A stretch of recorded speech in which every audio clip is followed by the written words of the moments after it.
Disasters strike without warning. We're bringing you some breaking news now. WCVB responds without question. 911 call to go to Ridge Emergency. There's a fire in the basement and there's a gas leak and the alarms are going on. All companies responding to box 288.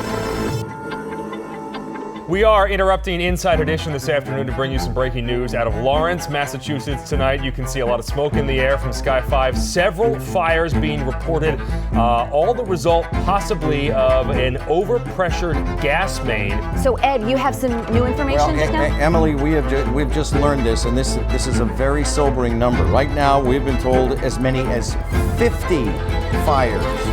These images are just staggering. The size of the Merrimack Valley gas explosion disaster was obvious.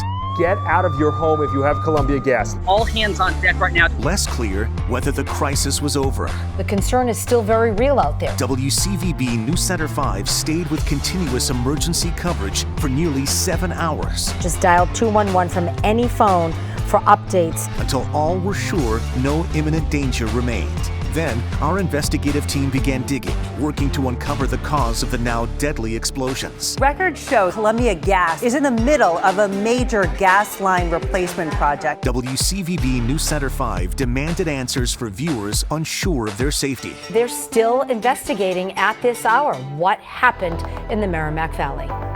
While questions remained about what caused the disaster, residents were dealing with even more pressing problems. Families found themselves without shelter, and many more without hot water, gas, or electricity for months on end.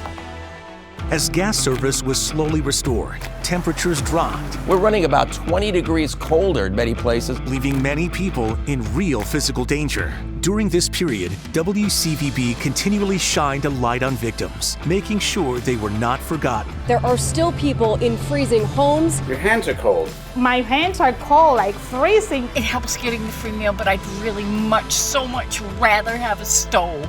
As the only station in Boston to produce editorials, WCVB used its voice to demand accountability from the company responsible for the faulty gas lines. While houses exploded, fires raged, silence reigned at Columbia Gas of Massachusetts. No advice to customers, no explanation, no encouragement, no apology. WCVB then went a step beyond as the only Boston station to host a telethon for victims, raising more than $350,000. People have been calling in, you've been donating. For 12 hours, WCVB employees and on-air talent worked the phones with volunteers from the affected areas. People who are already strapped are finding themselves on the verge of disaster. So how do we help them in terms of getting winter coats, getting hats and gloves? Diapers, wipes, those are the kind of needs that we really need right now for them. When the telethon ended, the fundraising continued. WCVB aired 177 public service announcements, soliciting donations via online and text, carrying a value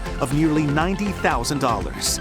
I am just absolutely floored that the people of the Commonwealth, the work that Channel 5 did with our volunteers, with their volunteers, that we were able to raise that much money. For all these people who've been involved with this, their world's been turned upside down since September 13th.